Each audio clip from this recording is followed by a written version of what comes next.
2025 shows total investment inflows of approximately 327.89 million, significantly exceeding investment outflows of 111.15 million. Investment inflows were particularly substantial in the earlier years, with 106.64 million recorded in 2010 and 106.68 million in 2011, followed by smaller inflows in 2012, 2.43 million, and 2013, 2.99 million. A renewed period of investment activity emerged from 2018 to 2022, during which both inflows and outflows were recorded annually at nearly equivalent amounts, ranging from 18.15 million to 24.12 million. Notably, 2023 onwards recorded no investment movements, indicating a cessation of investment activity in the most year. Sige po, pasukin na po natin yung total na lang nito pong investment-related activities. Ano ho yung inflow nito? Can you read it for the record, please? Inflow. Yung grand total, Madam Chair? Yes po. Perhaps we need to flash again the table in the cover letter. If Honorable Ridon is asking for the No, total. this po muna. Yung For this investment- item, okay. Yung inflow po ng Okay. investment-related activities. For grand total of inflow, 327,888,459 pesos and 67 centavos. Sige po, before proceeding to the accounts of transactions of Attorney Carpio, All right. very relevant po, Madam Chair, na banggitin po natin, no? Is this for whose This is just transaction for, is this? Vice President Sara. Vice This is for President. the respondent vice president. Yes, Madam. Tama po. And now you're proceeding to the transaction of the husband. Madam Chair. Yeah, but we just wanted to summarize po for Please proceed. Vice President Sara. So to be clear, ED, ito pong total transaction amounts, no? Grand total ay 3.920 million. Tama po ba?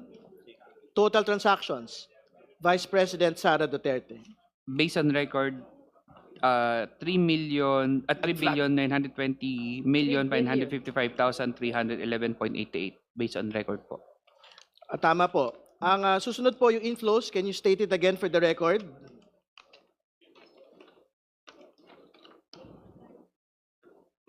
Ito po ba yung 1,514 million? Apo. Based on record, it's 1,514,599,312 pesos and 22 centavos. At ito po ang investment-related activities. Ang total inflow po nito ay 327 million. Can you read it again, the entirety? Based on records po, it's 327,888,456 pesos and 67 centavos. Salamat po. Pinapabanggit po natin ito for the record, Madam Chair, dahil kailangan po natin ibangga ito pong amounts na ito doon po sa 88 million net worth ng atin pong pangalawang Pangulo to date. No? Ibabangga din po natin ito doon sa year-on-year na net worth ng atin pong pangalawang Pangulo mula po noong 2007. At makikita po natin dito na kahit mag-usap po tayo sa total transactions, mag-usap po tayo sa total inflows, kahit mag-usap po tayo doon sa total investment activities ng atin pong pangalawang Pangulo on her transactions, hindi ho magbabangga doon po sa kabuuan ng kanya pong net worth at 88 million at doon po sa mas maliit pa nga na mga net worth in a previous reporting. So we can proceed, Madam Chair, to the Madam Chair. transactions of Attorney Carpio. Madam Chair, before we proceed, With the indulgence of the Honorable Ridon, may we recognize Honorable D.S. Biron. yeah, thank you, Madam Chair. Just a quick clarification to our ED. Nakita natin that the bulk of the inflows came from credit memo. Is that correct to say, ED, that this credit memo amounting to 1.4 billion came from an existing account directly deposited to the account of VP Sara? That we cannot confirm at the moment. We have to verify that specific transactions. And if the verification proves that it came from an existing account deposited directly to the account, would you be able to tell us or reveal to us kung isang account ito, dalawang account, or it came from a common account? Is that possible? We can check, Mr. Chair, Madam Alright. Chair. Okay, thank you, Madam Chair. Thank you, Honorable D.S. Biron. Ma'am, Madam Chair, point of The Honorable clarification. D.S. J.J. Suarez. Yeah. Ma'am, para lang po maunawaan ko po yung proseso ng pagre-report. Ito pong mga tinatalakay na covered or suspicious transactions, ito po ay inire-report sa inyo ng bangko o AMLAC ang nagpa-flag nito? Paano po ba ang sistema? Bangko po ang nagre-report dito sa EMLC. So, therefore, the bank determines kung ano yung mga considered na flag, suspicious, tapos nire-report sa inyo. Tama po. Okay. Kasi lawyers. Mahalaga po kasi malaman yon, Madam Chair, kasi upang maunawaan natin na yung bangko mismo ang nagpapadala ng na-report ito sa AMLAC. And it's not AMLAC looking into the specific accounts of these individuals. Am I right to state that, Madam Chair? Tama po yun. Okay. Thank you. So, sa madaling salita, para mas maunawaan po ng tao, hindi po iniimbestigahan ng AMLAC yung mga specific na bank accounts. Yung mismong report, ang pinanggagalingan po nito ay yung bangko mismo. Sila ang nagre-report sa AMLAC. At ang nakakapagtaka po, Madam Chair, para yatang hindi nagtutugma yung kwento sa kwenta. Dahil sa SALN kanina na binabanggit po ng ating kasamahan na si Congressman Terry Redon, may mga sinabi na wala na may cash on hand, kaso lang base sa pasok at labas ng pera, mas malaki po yung nai-report ng AMLAC at ng mga bangko sa AMLAC kaysa sa dun sa lumalabas sa SALN. So, pwede ko rin po bang masabi, Madam Chair, na maaari AMLAC na hindi pa kumpleto ang report kasi ang sabi niyo po, bangko lang po nagre-report sa inyo. So there may be other transactions that may have not been reported to you because they may have thought that those were not suspicious, neither were they flagged. Am I right to assume that? Tama po, because ang nire-report na po ng bangko sa AMLA, EMLC ay halimbawa yung mahigit 500,000 or kung suspicious. Kung hindi po mahigit sa 500,000 yan, hindi po i-report sa AMLAC. So maaari po or maaari ring wala na meron transaction na mas mababa pa sa 500,000 na hindi na po na i-report sa amin. Di maaari din pong sabihin na pwede pang lumobo tong numero na to kung mas lalong bubusisiin at titingnan dahil maaring hindi na flag ng banking institution yung specific na transaction dahil sa pananaw nila hindi ito suspicious o covered ng kanilang criteria. Tama po ba yon, AMLAC? Hindi ko po masabi pero theoretically, posible po. Maraming salamat po. Thank you very much, Madam Chair. Honorable Redon. Madam Chair, just to expedite the reporting on Attorney Carpio, can we just state for the record, going to page 7 of this report, can we just state for the record the grand total of the transactions from 2007 to 2026? Is that part of the content of the report? Yes. The total It is transaction. page Yes, 7. Madam Chair, yes. The grand total is 403, a number of transactions 403. The amount is 3,129,984,775 pesos and 34 centavos. All right. Can we go to the inflow transactions of Attorney Carpio, page 10? Can you read it for the record, please? The grand total.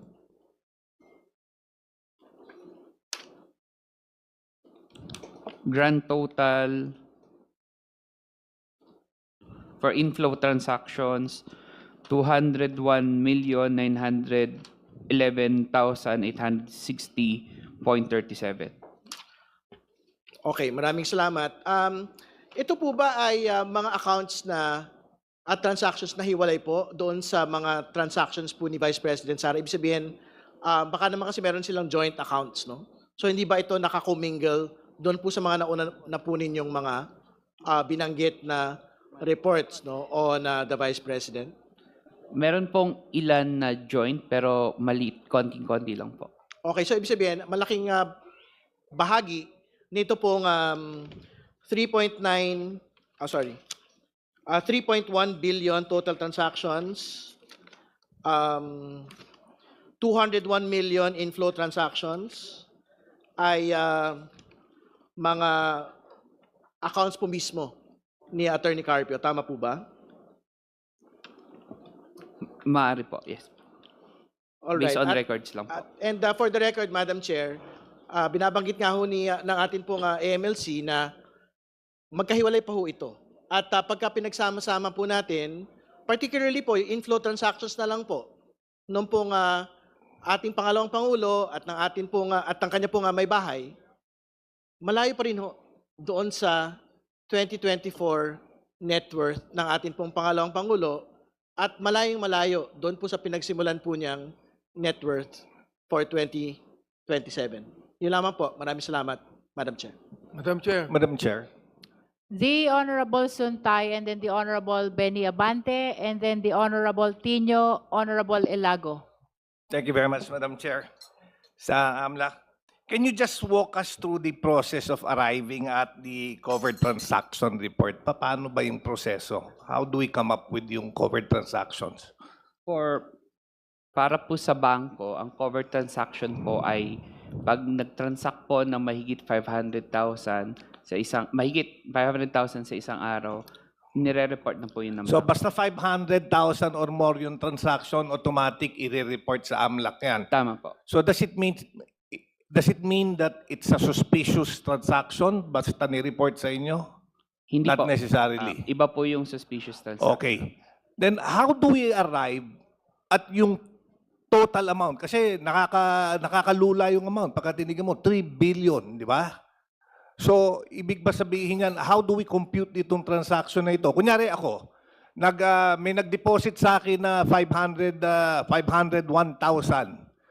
That's considered one transaction. Tama po. Now, binalik ko sa nag-deposit sa akin. That's another transaction. Tama po. Outflow naman. So outflow naman yon. So magto-total ngayon yon na 1 million. Kasi may pumasok sa akin 500, may lumabas na 500. Tama ba, mali? Tama po. So ganun yon. So basta labas-pasok, nag-a-add to. So it doesn't mean na pagka sinabi natin may 3.9, billion, does it mean na merong 3.9 billion sa loob ng account? Hindi ko po, kung base lang po sa records, hindi ko pa po masabi. Hindi, pero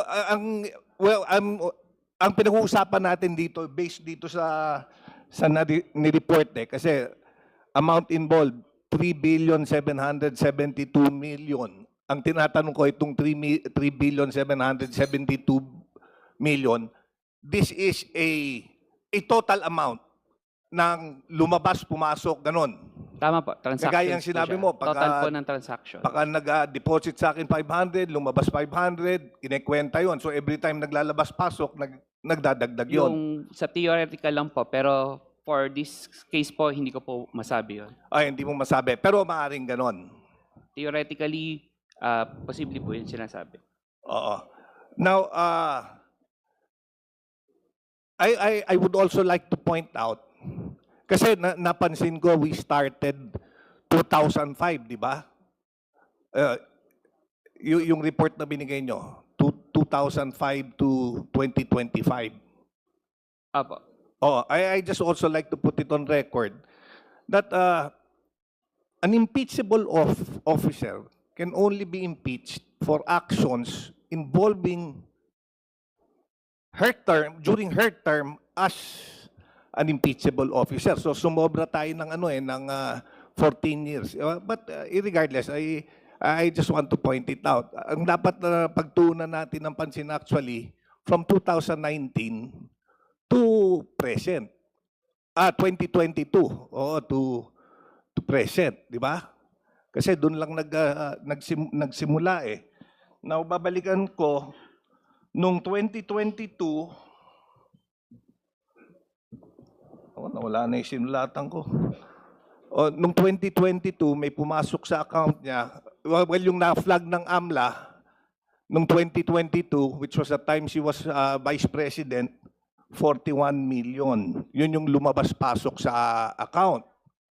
Nung 2023, 4.7 million. Yun yung lumabas-pasok sa account. Nung 2024, 13.4 million. Yun yung lumabas-pasok sa account. Nung 2025, 1 million na lang ang lumabas-pasok sa account. Tama ba? Based on sa Based report. on I records just po. want to Yeah. be clarified para lahat tayo clarified dito sa mga numero na ito. Based on records, tama po. Oo. So based from 2022, siguro ang lumabas-pasok sa account niya 45, 58, 59, mga 60 million in the past from 2022 to 2026 in the past 4 years. Tama, mali? Hindi ko po masuma on the Hindi, spot. sinuma ko Madam ga- Chair. Maybe galing you sa can report niyo make ito eh. reference, Honorable Suntay, to that Yes, I'm particular page referencing where you are from reading. what they submitted. Kasi nagka-breakdown kanina eh. Di ba, nagbigay kayo ng breakdown kung magkano lumabas-pumasok noong 2005, magkano lumabas-pumasok noong 2006, noong 2007, noong 2008, noong 2009. Inad ko lang mula 2022 hanggang 2025. More or less po. More or Oo, less. mga Apo. ganon. Okay. Thank you very much, Madam Chair. Madam Chair. Thank you. Madam Chair. The Honorable Bishop Abante, and then I called Honorable Tino and then Honorable Ilago. Thank you, Madam Chair. Ako'y natutuwa kay Congressman Suntay kasi sinabi niya nalulula siya sa amount. Ako nahuhulog na eh. Sa amount ha. Grabe ho yung amount. Oo. Ngayon, in line with the questioning of Congressman JJ, gusto ko lang po malaman, yung nire-report po ng mga bangko, sila di ba nagsasabi kung ito ay covered or suspicious transaction? Yung covered po, ang batas po ang nagsasabi kung magkano Oo. ang i-report. So mahigit 500,000. Okay, alam kong batas. Apo. Pero who determines that? Ang The bangko banks na ba? po. Yung bangko Ang po. bangko? Yung bangko po. Therefore, yung report ng bangko, sinasabi na sa inyo kung covered to o suspicious. Tama po. Tama po yun. Hindi kayo. Hindi po. Okay, yun ang gusto kong malaman. Pangalawa, ang question ko sinabi nyo din na meron tinatawag na time deposit placement na dineposito nila on time deposit. Alam nyo ba kung magkano po yung time deposit placement na yan?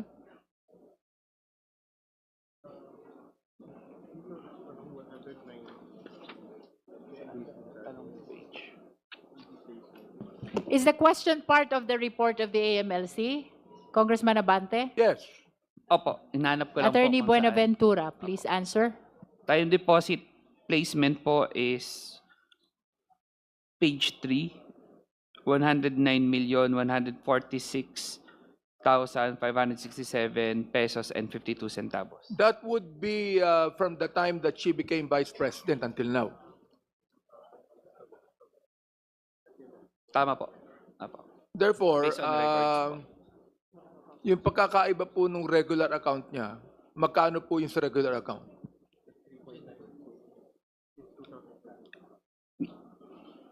Yung regular accounts po, wala po dito na specific na regular accounts, hindi ko po masagot. Meron bang outflow and inflow sa time deposit placements? Meron bang outflow? Transaction? I understand that that is a probing question already, Honorable Abante. With all due respect, please confine to the Madam- contents of the Madam report. Chair, maraming salamat. Gusto ko lang humalaman kasi pinag-uusapan niyo yung outflow and inflow ng mga transaction. We'd like to find out also kasi binanggit niya rito yung time deposit placement So we'd like to find out also kung yung transactions ng outflow sa time deposit placements. Yun lang po. Consider that as manifestation of the Honorable Abante. Madam Chair, just a manifestation. Just Honorable with regards to Suntay. yung threshold amount, kasi the accurate answer, it's actually Congress that determines the threshold account because the Congress legislated the passage of RA 9160, which provided that every transaction 500,000 or more is covered. Yan yung threshold account. So it's not the banks that determine. It was Congress, it was the law that determined. Your manifestation is noted. Madam Chair. Now it's the turn of the Honorable Tino and then the Honorable Ilago. Madam Chair. Yeah. Oh. Thank you, Madam Chair. With the indulgence of Honorable Tino and Honorable Ilago, I understand that DS Janet Garin still has to catch her flight to Iloilo. So with your indulgence, can we recognize first the Honorable DS Garin? Thank you very much, Madam Chair. Maraming salamat po sa ating kagalang-galang ng mga kasamahan sa Committee on Justice. Madam Chair, I believe the report of Executive Director Ronel Benaventura was cut short because as earlier, covert transaction reports and suspicious transaction reports were actually presented. In his cover letter, it also mentioned financial intelligence reports. Can the Honorable Executive Director quickly give us a summary of this? Ilan po ang financial intelligence reports and what does this contain based on your Annex B? Madam Chair, the things that I've been discussing are actually the intelligence reports and the investigation reports. The raw, the covered CTRs and STRs are submitted separately. So in that, there's only pure submissions of and details of bank. The one that we have are already processed information. There is an analysis involved. So this already counts as a report on those CTRs and STRs. In other words, Madam Chair, how many intelligence reports do you have in your Annex B?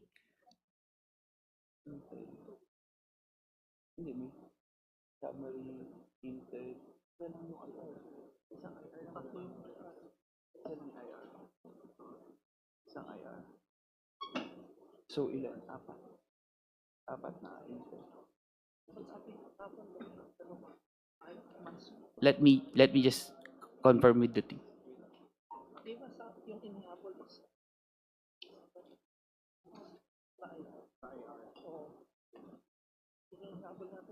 So, di ba report ko may account summary ka? Dalawa. Account summary, dalawa. Tapos, may dalawa ka rin. Yeah. So, there are 4 financial intelligence report and 1 investigation report. Can, Madam Chair, can the Honorable Executive Director give us a brief summary or conclusion on what is contained in these intel reports? Brief statement only.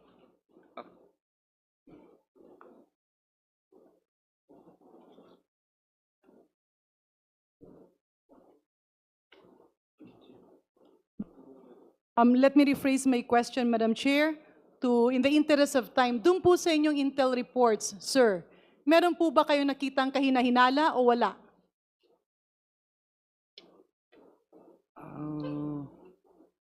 Meron po dahil sobrang laki ng mga transactions. Pero as explained po earlier, ang intelligence report namin is based lang sa database na nakita namin sa mga na-report. So medyo may kalakihan po, based lang po sa report. Perhaps we can confine the answer of Attorney Buenaventura to subject matter of the investigation, brief statement, and then findings in the investigation report. Brief statement also. Teka, ang hirap na.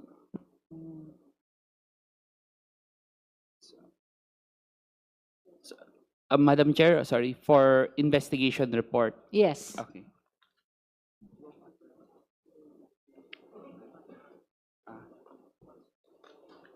Just a brief statement of the subject matter and then the findings.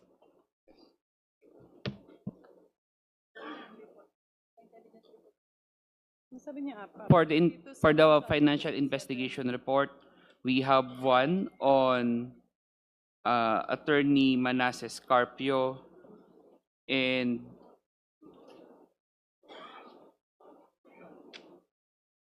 it lists down his transactions throughout the years covered by the... So what is your findings? Madam Chair, there is no specific findings indicated that would summarize the So what does transactions. your financial report contain? Observation?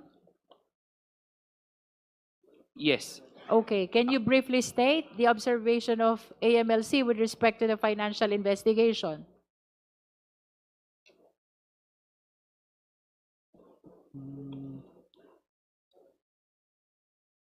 Can I mention, can I read some of the portions of the report? Yes, Okay. please make it brief.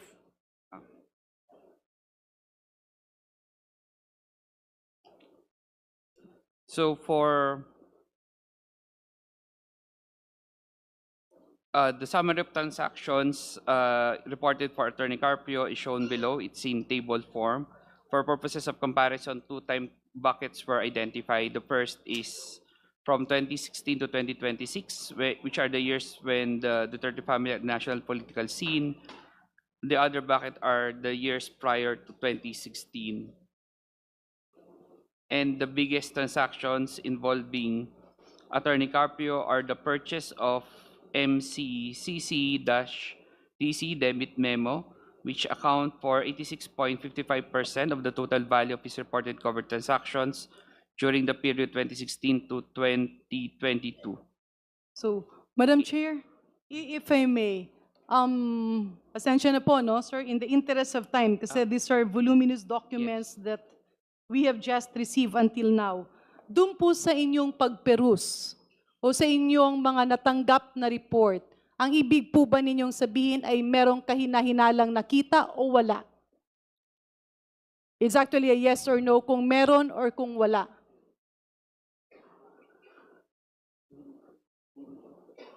Is that covered by your report or it is simply confined to covered and suspicious?